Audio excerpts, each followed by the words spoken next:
새롭게 하소서라는 말은 무슨 부흥사경의 주제나 교회의 한 해 표 가운데 단연 10손가락 안에 들을 만큼 유명한 성경 구절입니다. 문자 그대로 기독신자의 인구에 회자하는 이 구절은 오늘 본문 10절에 하느님이여 내 속에 정한 마음을 창조하시고 내 안에 정직한 영을 새롭게 하소서라는 다윗의 기도에서 나온 말입니다. 이 구절 속에서 정직한 영은 바로 정한 마음과 같은 것이고 또 새롭게 하소서라는 말 역시 창조하시고라는 말과 같은 뜻에서 병행되고 있습니다. 이 시편 51편 제일 앞의 괄호에 보면은 다윗의 시 인도자를 따라 부르는 노래 다윗이 바세바와 동침한 후 선지자 나단이 그에게 왔을 때라고 그 배경을 기록하고 있습니다. 선지자 나단을 통해 자기 죄를 책망받게 되었을 때 다윗은 그제야 자기 심령이 어느새 죄를 죄인 줄로 깨닫지 못할 만큼 둔감해져 있었으며 지은 죄를 곧 하나님께 회개하는 영적 반사신경이 사라져버린 것을 통감하게 되었습니다. 그래서 다윗은 하느님, 제 심령이 어쩌다 이런 꼴이 되었습니까? 제 마음이 얼마나 더럽고 어둡기에 간음과 살인이라는 엄청난 악을 저지르어도 그것을 죄라고 깨닫지도 못할 정도로 둔감하게 악화되어 있었습니까? 하느님, 저희 마음과 영혼을 정하고 정직한 상태로 새롭게 해주셔야 하겠습니다. 그래서 이제부터는 큰 범죄는 물론이고 아무리 작은 죄라 할지라도 그것을 민감하게 알아채고 즉시 회개할 수 있는 지극히 순전한 심령을 새롭게 창조해 주십시오 라고 기도했던 것입니다. 그러면서 그는 11절과 12절의 계속해서 나를 주 앞에서 쫓아내지 마시며 주의 성령을 내게서 거두지 마소서 주의 구원의 즐거움을 내게 회복시켜 주시고 자원하는 심령을 주사 나를 붙드소서라고 했습니다. 여기 자원하는 심령이란 영어로 willing spirit이라는 뜻인데 성령이 감동하심을 따라 움직일 줄 아는 심령을 뜻합니다. 특히 본문의 문맥에서는 기꺼이 속히 회개할 줄 아는 심령을 가리킵니다.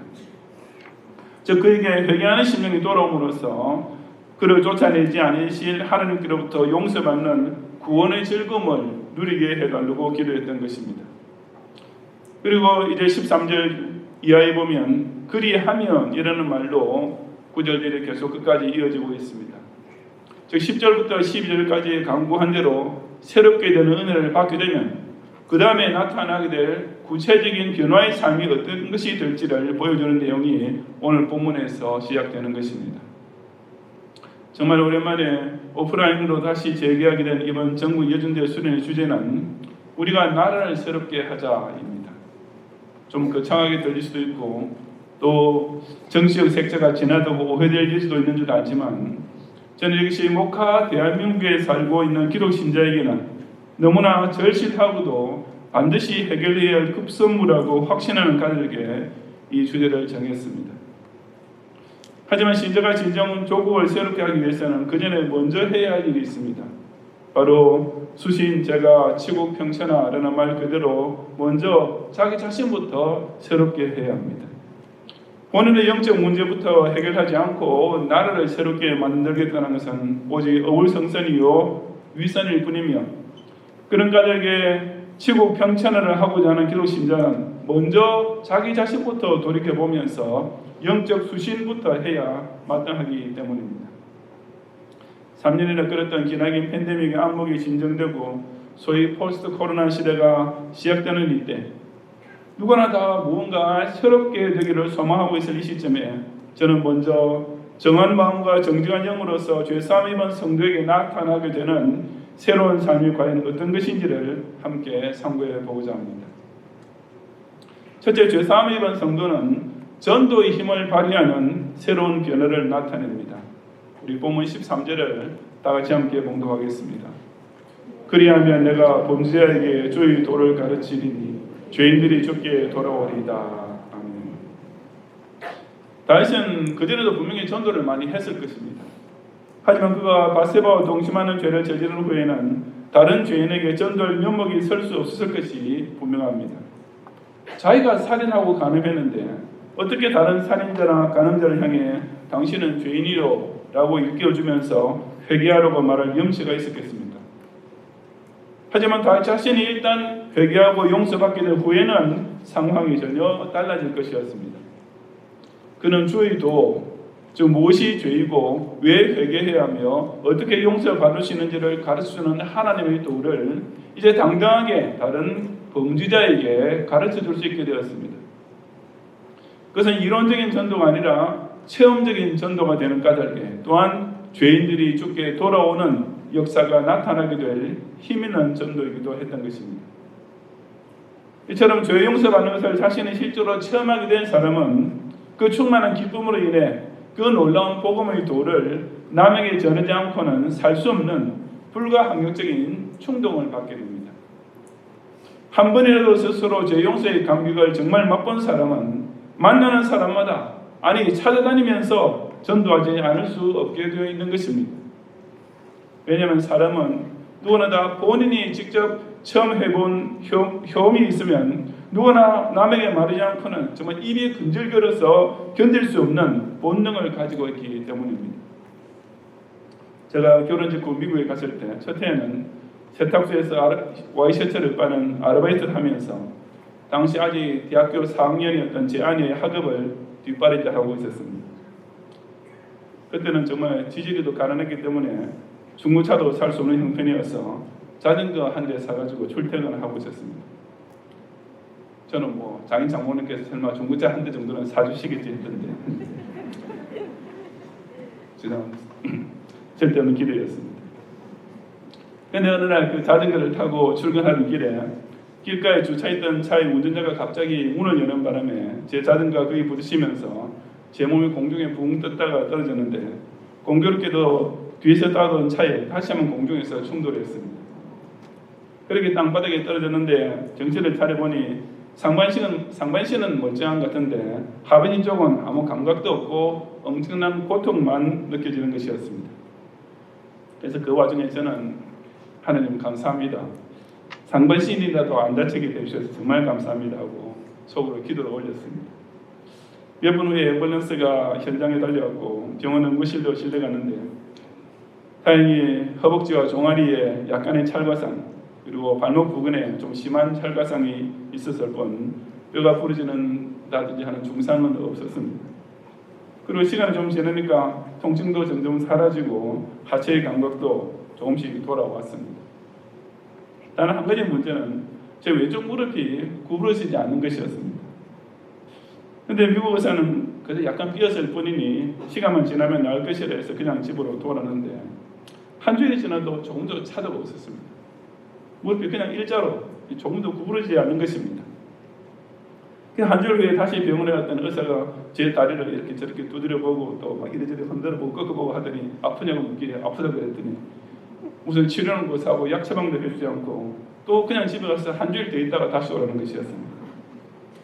그런 식으로 매일 병원을 찾아가면서 한 달을 넘기게 되었는데도 다리는 조금도 구부러지지 않는 바람에 저는 이러다 영영 불구가 된 것이 아닐까 하고 겁이 덜컥 솟아올랐습니다. 그때 같은 한인교회에서 사회가 된 선배 전사님 한 분이 제게 침을 한번 맞아보라고 권유하시는 것이었습니다.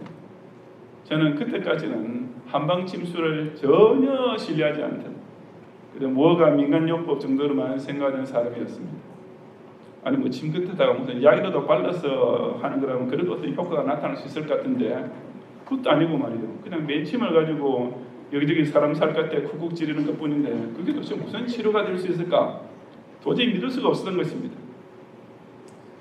하지만 한 달 이상 다리는 조금도 구부러지지 않고 미국 원사는 매주 갈 때마다 공황처럼 두드려보고 흔들어보고 꺾어보고 하면서 아프냐고 물어보고 아프다고 하면 일주일 있다 또 다시 오라 그러니까 저도 이제 뭐 믿자야 본전이다 라는 그야말로 물 빠진 사람이 지푸라기 잡는 심정으로 한의원을 찾아갔습니다.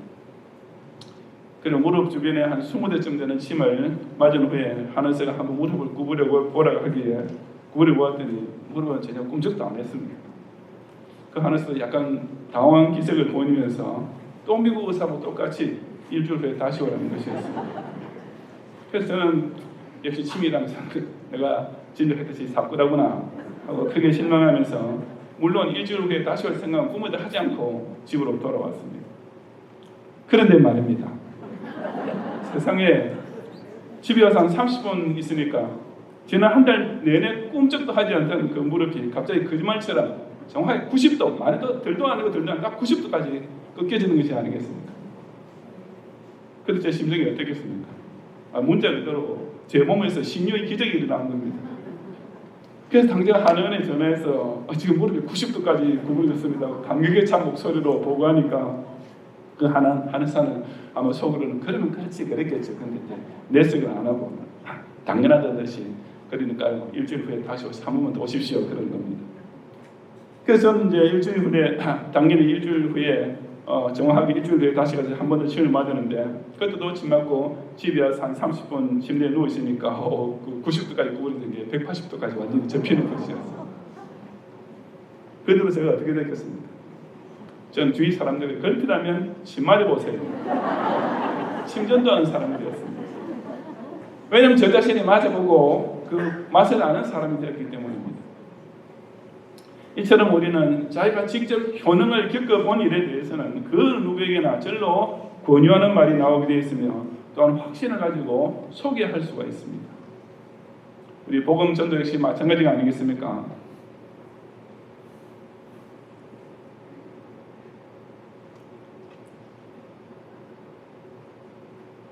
죄사함을 처음 해보아서 그 맛을 아는 사람으로 만나는 죄입니다. 우리의 죄를 무조건 용서해 주시는 그 주의 도를 가르치지 않을 도리가 없게 되어 있습니다. 그리고 그처럼 체험적으로 전하는 전도는 많은 사람을 주께로 돌아오는 능력이 나타나게 되는 법입니다. 그래서 찬송가 285장에서 주의 말씀 받은 그날 참 기쁘고 복되도다. 이 기쁨만 못 이겨서 온 세상에 전하노라. 기쁜 날 기쁜 날 주 나의 죄 다 씻은다. 새 사람 된 그날부터 평안한 마음들이 있어서 이 복된 말 전함으로 나의 본분 삼아도다 라고 노래하는 것이 바로 그런 체험을 통해서 나온 가사가 아니겠습니까? 우리 285장 찬송 한번 같이 보여주십시오. 285장입니다.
내 죄를 다 씻을 수 있다는 이 감격 때문에 이제부터는 그 복음 전하는 것을 자연히 나의 남은 평생의 본분으로 삼는 것, 정한 마음을 통해 죄 용서함 받은 성도만 할 수 있는 이런 전도의 능력을 꼭 체험하는 성도가 되시기를 바랍니다. 둘째로 죄 용서받은 성도는 찬송의 기쁨을 맛보는 새로운 은혜를 누리게 됩니다. 14절과 15절을 함께 공독하겠습니다. 하나님이여 나의 구원의 하나님이여 피 흘린 죄에서 나를 건지소서. 내 혀가 주여를 높이 하리이다. 주여 내 입술을 열어주소서. 내 입이 주를 찬송하여 전파하리이다. 아멘. 다윗은 원래 노래 잘하는 사람이었습니다. 이미 목동시절부터 수금을 타며 그 심령에 감동되는 영감으로 찬송 부르던 사람이었습니다. 하지만 그가 회개하지 않고 자기 죄를 감추고 있는 동안 다윗은 옛날처럼 찬송할 수 없는 자신을 발견했습니다. 그의 혀는 더 이상 주의 의를 높이는 가사를 내지 못했고 그의 입술은 찬송으로 열릴 줄 모르게 되었습니다. 왜 그랬겠습니까? 다시 하루아침에 음식을 되어버렸기 때문이겠습니까? 그렇지는 않았을 것입니다. 그 악기 다루는 재주나 노래 부르는 목청이야 옛날과 다름없었을 것입니다. 하지만 그의 심령이 죄 가운데 사로잡히고 어두워짐으로써 찬송의 제목을 잃어버렸기 때문입니다. 성도의 가장 기쁜 찬송의 제목은 구원의 은혜인데 죄를 회개하지 않음으로써 이것을 상실했으니 찬송을 부르려 해야 부를 제목이 없어진 것입니다. 그래서 다윗은 주님께서 자기에게 구원의 즐거움을 회복시켜 주셔서 이전처럼 주의 의를 죄인을 정죄하시는 의가 아니라 죄인을 용서해 주시는 실로 신기한 의를 높이 노래할 수 있게 해달라고 강구했던 것입니다. 죄 용서 받은 성도에게는 참으로 얼마나 아름다운 찬송의 제목이 주어졌습니까? 실로 우리 기도 신자는 얼마나 기쁘고 감격스러운 영감 가운데 노래를 부르는 것이겠습니까? 267장 찬송을 작사 작곡한 필립 블리스라는 성도도 바로 그런 감격을 자신의 심령 속 깊이 체험한 성도임에 틀림없습니다. 그 찬송의 후렴은 할렐루야 할렐루야 라는 가사로 시작됩니다. 여호와를 찬양하라 여호와를 찬양하라. 정말 찬양하지 않을 수가 없는 것입니다. 이 땅에서 주만 믿고 예수의 도우심만 믿고 살아가니 할렐루야 찬송하지 않을 수 없고 주의 보좌에 천사들 둘러서서 예언자들도 왕들도 반열대로 서서 할렐루야로 찬양하니 이 지상교회에서도 화답하여 찬양하지 않을 수 없으며 우리 모두 다 그 반열 뒤따르며 찬양할 것을 생각하니 실로 기쁨의 기운 할렐루야 찬송이 절로 터져나오는 것입니다. 하지만 그 블리스 성도에게는 정말 할렐루야를 찬양하지 않을 수 없게 만드는 더 뜨거운 더 큰 이유가 있었습니다. 그것이 바로 내가 예수를 믿어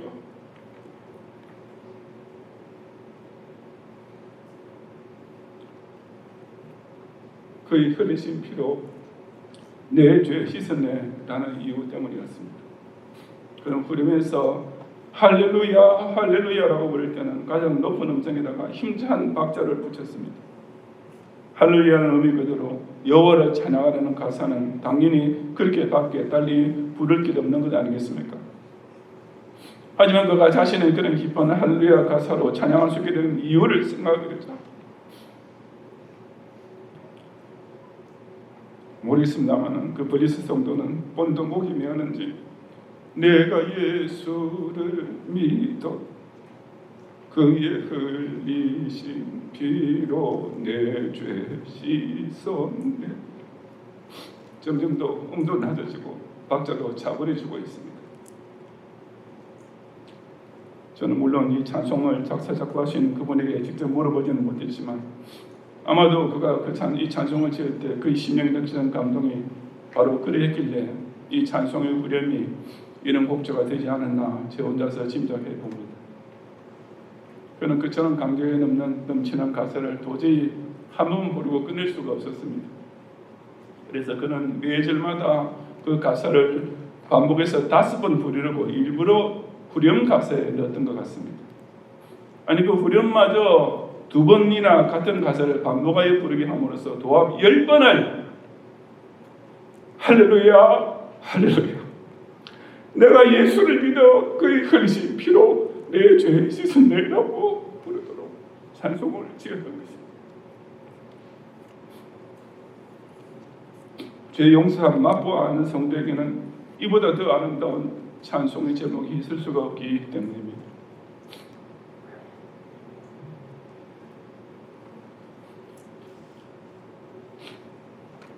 (303장도) 똑같은 감동을 노래하고 있습니다. 경남교회가 여의도에 있을 때 저기에게는 바디메오 찬양단이라고 불렸던 것 같은데 그런 맹인 찬양단이 우리 경남교회 주일 밤예배 와서 찬양을 한 적이 있었습니다. 한 5명 정도 되는 멤버로 기억되는데 모두 다 물론 맹인이었으며 트럼펫이나 색소폰 등의 금관악기로만 구성된 찬양단이었습니다. 그날 밤에 그 바디메오 찬양단이 제일 처음 연주한 것이 바로 303장이었습니다. 물론 저는 그전에도 그 찬송을 잘 알고 있었지만 그분들이 이 곡 첫 소절을 연주하는 동안에 저는 눈물이 빙 돌았습니다. 아까 말씀드린 것처럼 다 금관악기로만 연주했고 목소리로 찬송을 부른 사람은 없었지만 그 트럼펫의 첫 소절 음율이 흐르는 순간 제 머릿속에 아니 제 가슴속 깊이 이 찬송과 이 전 가사가 마치 그전까지는 제가 그 의미를 전혀 모르고 있었던 것처럼 확 새롭게 덮쳐왔기 때문이었습니다. 날 위하여 십자가의 중한 고통받으사 대신 죽은 주 예수의 사랑하신 은혜요 보배로운 피를 흘려 영영 죽을 죄에서 구속함을 받은 우리 어찌 찬양 안 할까? 우리 303장 1절만 같이 보겠습니다.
죄의 영상을 받은 기쁨, 죽을 죄에서 구속함 받은 성도는 정말 찬양하지 않을 도리가 없는 것 아니겠습니까?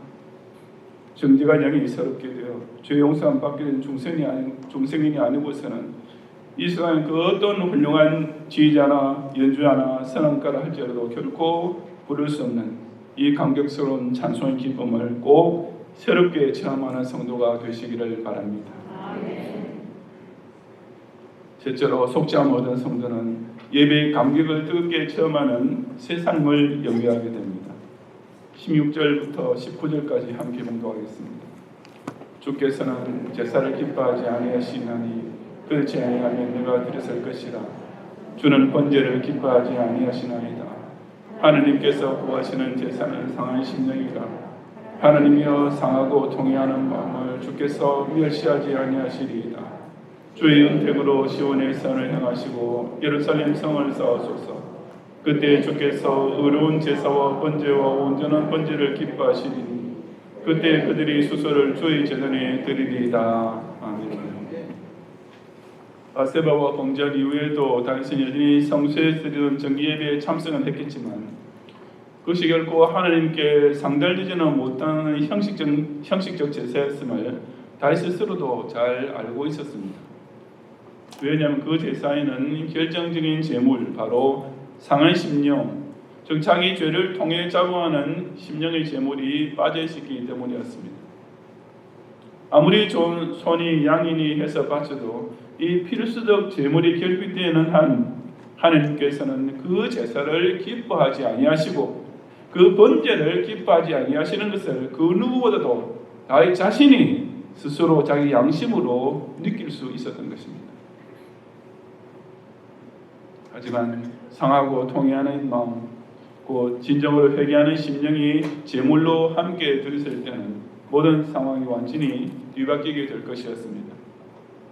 그렇게 자기 자신을 새롭게 한 다윗을 위하여 하나님께서는 시온에 선을 행하시고 예루살렘 성을 다시 쌓으시는 은택, 즉 다윗이 왕으로서 이스라엘을 다스리는 직무에도 이전처럼 축복해 주실 것이었습니다.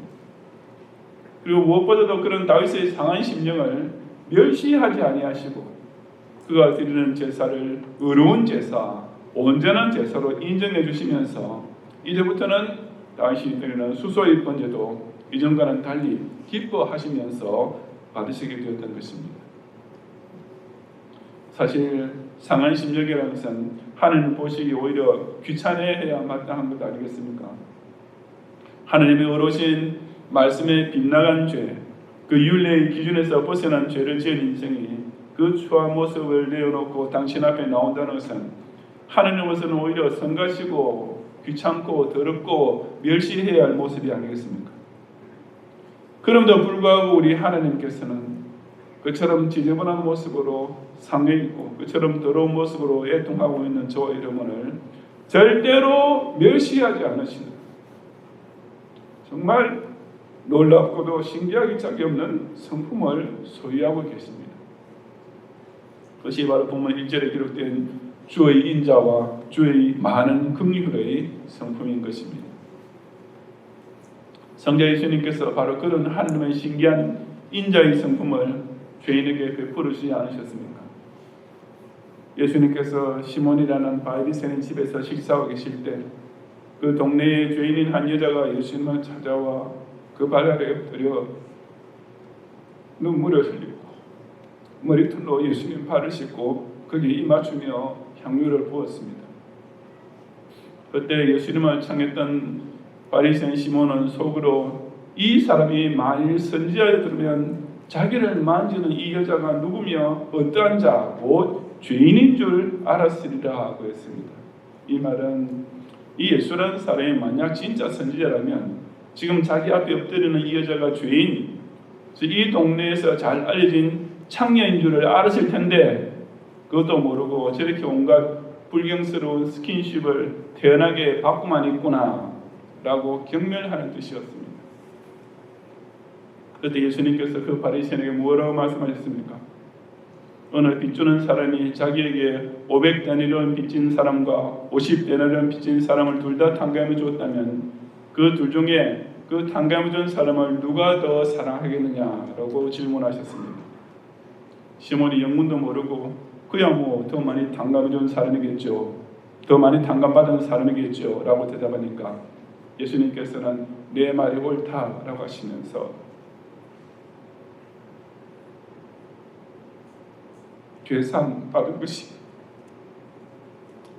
많은 사람은 나를 더 많이 사랑하고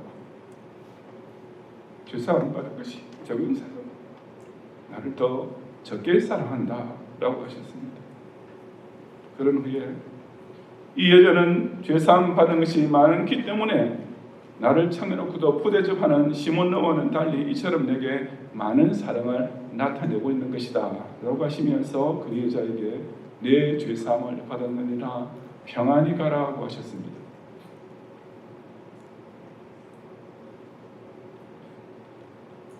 그 여인은 자기를 그렇게 대해주는 사람을 평생 처음 보았을 것입니다. 창녀를 멸시하지 않는 사람이 세상에 어디 있습니까?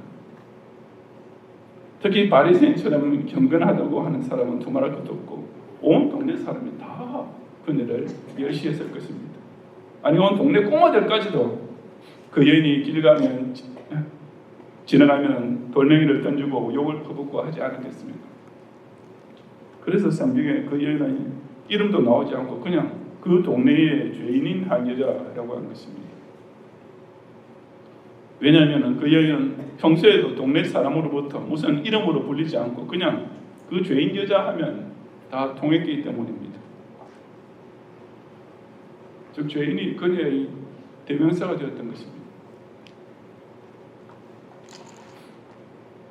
아마 그 여인도 그렇게 멸시당하는 것에 익숙해져 있을 것이고 자기 팔자로 생각하고 살고 있었을 것입니다. 하지만 예수님은 달랐습니다.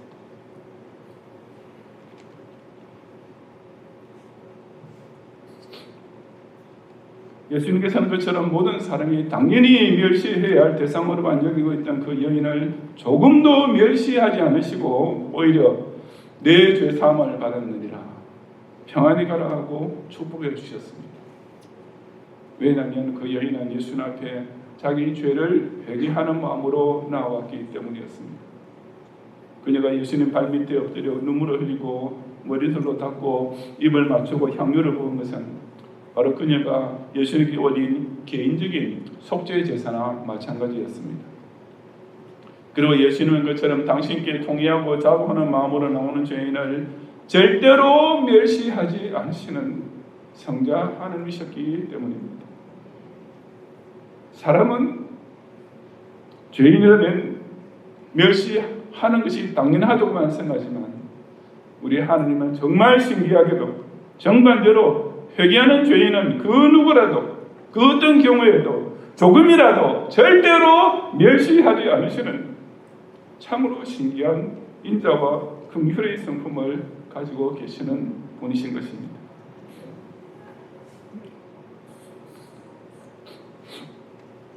군사정권 시절에 민주운동을 하다가 체포되어서 법정에서 사형 선고를 받은 어떤 대학생이 있었는데 그는 사형 날짜만 남은 감옥 안에서 밤마는 삼세끼 꼬박꼬박 잘 먹고 있었습니다.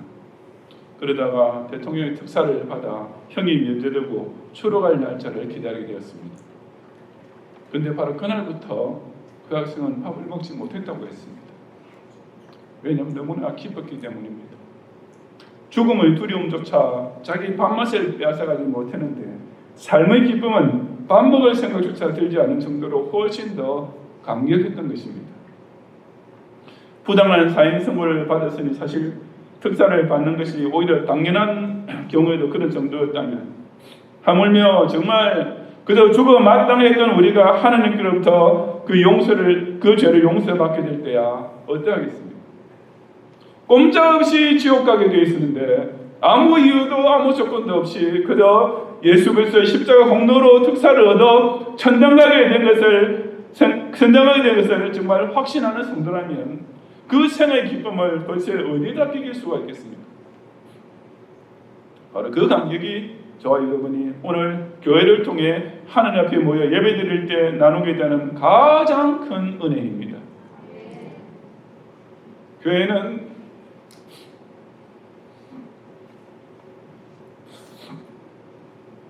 스스로 의인이다 자부하는 사람, 스스로 거룩한 치 않은 사람들이 모여서 자기 잘난 모습을 겨루는 곳이 아닙니다. 교회는 세상에서 멸시받던 창기와 같은 죄인이라도 예수님 품으로 방자의 영접을 받고 죄 용서를 받는 기쁨을 누리는 곳입니다. 그 무슨 죄를 지었던지 간에 주여 나를 불쌍히 여기소서 나는 죄인으로소이다 라고 애통하는 상한 심령만 내어놓고 나오기만 하면 그 어떤 사람이든지 간에 결코 멸시치 아니하시는 신기한 하나님의 인자와 긍휼을 당장 체험하게 되는 것이 바로 예배 시간인 것입니다. 이런 감동, 이런 감격 없이 도대체 무슨 재미로 예배를 드리는 것이겠습니까? 이런 회개의 감동이 없다면 예배당에 와서 지루하게 앉는 것보다 차라리 텔레비전 앞에서 연습방이나 보는 것이 훨씬 더 감동스러울 것이요. 이런 죄사함의 감격을 누릴 줄 모른다면 차라리 운동장에 가서 프로야구 홈팀 이기는 스릴을 맛보는 것이 100번 더 기쁘지 않겠습니까? 상하고 통해하는 심령의 예물을 가지고 하늘 앞에 나오는 성도만이 예배의 참된 기쁨이 무엇인지를 제대로 맛볼 수가 있습니다. 찬송가 149장 가사처럼 진정한 예배자는 못 박힌 손발 보으니 큰 자비 나타내셨네. 가시로 만든 면류관 우리 위에 쓰셨네 라고 십자가의 일을 통한 사죄의 은혜를 뼛속 깊이 느끼는 동시에 온 세상 만물을 가져도 주원에 못 다갔겠네. 놀라운 사랑받은 나 몸으로 제물 삼겠네 라고 자신의 생애 전체를 온전한 번제로 바칠 것을 서원함으로써 실로 하느님께서 기쁘시게 받으심을 스스로 느낄 수 있는 성령 감동의 참된 예배를 새롭게 드리는 성도가 되시기를 바랍니다. 성도 여러분, 어떻게 교인이라는 사람이 죄 용서를 비는 기도를 자기 입으로 한 번도 해보지 않고 살 수가 있으며, 예배당에 나와서 기도를 하면서도 자기 죄를 돌이켜보면 어떻게 눈물 한 방울도 나지 않을 수가 있습니까? 여러분 가운데 남을 미워하는 마음의 살인죄 한 번도 저질러 보지 않은 사람이 있습니까? 여러분 남자 교인들 가운데 여자를 보고 음욕을 품는 마음의 간음죄를 한 번도 짓지 않은 사람은 정말 있습니까? 비록 다른 사람 눈에는 점잖고 괜찮은 사람처럼 보는데도 실제로 여러분 가운데도 부모에게 불의한 죄, 아내의 가슴에 대못을 박히게 한 죄, 자식의 마음에 피멍이 들게 한 죄를 한 번도 짓지 않고 지난 한 해를 보내었다고 당당히 말할 수 있는 사람이 있습니까? 아무리 여러분이 목사하고 전도사를 해도 지난 52주 내내 365일 하루도 빠짐없이 주님께서 내게 맡기신 소중한 성도 영혼을 위해 정말 나 자신을 완전히 낮추고 100% 썩는 미랄처럼 충성했다고 자부할 수 있습니까? 아무리 여러분이 장로고 집사고 권사를 해도 교역자의 가슴을 아프게 하고 그들 하여금 새벽기도 시간에 피눈물 흘리게 만든 일 지금까지 단 한 번도 없이 완벽하게 신앙생활을 해왔다고 자신있게 말할 수 있는 사람 단 한 명이라도 있습니까? 여러분 가운데 예수 믿은 후에도 지금까지 하나님을 원망하거나 하나님 살아계심을 의심하는 죄를 단 한 번도 저질러 보지 않은 사람 정말 있습니까? 우리 가운데 도대체 그 누가 그처럼 나는 스스로 죄 없는 자라고 감히 말할 수가 있겠습니까?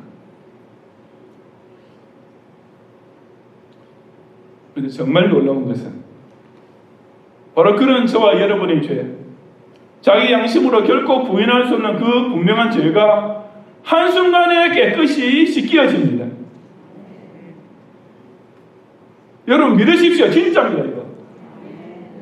그저 예수님 앞에서 주님 나는 죄인입니다. 나를 불쌍히 여겨주십시오라고 기도하면 그 모든 죄가 하나도 남김없이 즉시 완전하게 씻겨집니다. 아니 너무 쉬워서 못 믿겠습니까? 진짜입니다. 정말 믿기지 않을 정도로 너무 간단하고 쉽게 용서를 받을 수 있으니 그래서 이게 은혜인 것입니다. 이것이 사람의 상식 가지고는 염치가 없을 정도로 너무나도 간단하게 우리에게 실제로 베풀어지니 그래서 저와 여러분은 또 그저 찬송가 252장을 감격적으로 부르고 고백할 수밖에 없는 것입니다. 우리 함께 부르십시다. 252장 찬송.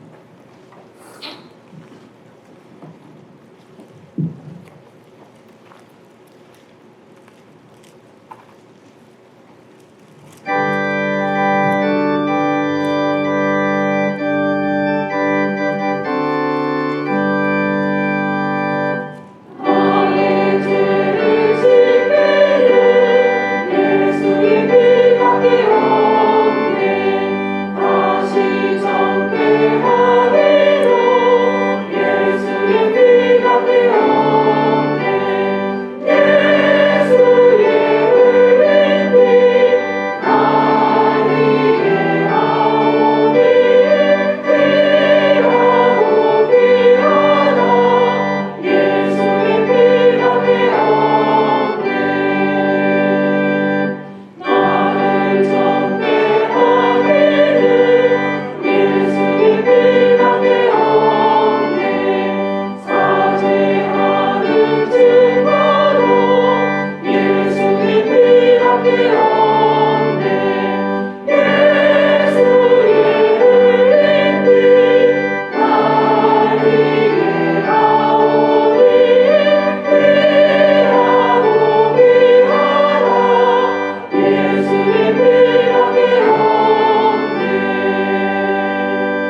이런 죄 사함의 체험이 없으면은 새 사람 된다는 것이 도대체 무슨 의미를 가지겠으며 그 감동이 주는 기쁨을 맛보지 못한 데서야 도대체 무슨 재미로 예수를 믿고 살겠습니까?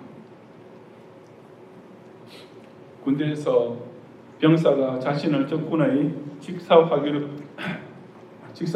똑바로 날아가는 화기를 말하는 총이나 뭐 이런 것, 기관총. 대포는 이제 직사도 있고 곡사도 있죠. 그냥 철갑탄 같은 발사하는 이제 대포는 직사로 날아가고 보통 그 이제 곡사로 이렇게 날아갑니다. 그런데 그 적군의 직사화기로부터 숨기려 하는 것을 은폐라고 합니다. 소총 탄환처럼 똑바로 날아오는 것을 피하기 위해서는 적군의 직선시에서만 숨겨지면 되니까 은폐, 다시 말해서 숨겨 덮음만 잘하면 되는 것입니다. 반면에 적군의 곡사화기로부터 자신을 보호하는 것을 가리켜서는 은폐라고 합니다. 이 경상도사람 발음은 좀 힘들겠죠. 은폐하고 은폐를 구별하기가. 경상도 사람 죄송합니다. 김영호 목사님 지금 둘 다 두 개 발음하라 시키면 똑같이 될 거예요. 제가 서울에 좀 오래 살아가지고 저는 조금 고백됩니다. 가서 경상 사람인데 참 저도 번번스럽습니다. 이 포탄이나 폭탄처럼 머리 위에서 떨어지는 것으로부터 보호받기 위해서는 뭔가 방어물을 머리에 덮어야 하니까 벙커 따윈을 통한 은폐, 즉 가리어 덮음, 아까는 숨기어 덮음인데 지금은 가리어 덮음의 방어를 해야 하는 것입니다. 그러므로 은폐는 전혀 되어 있지 않은 상황에서 그저 은폐되었다고 마음 놓고 있다가는 곡사항이나 공중투하의 폭격 앞에서는 꼼짝없이 당하게 될 수밖에 없습니다.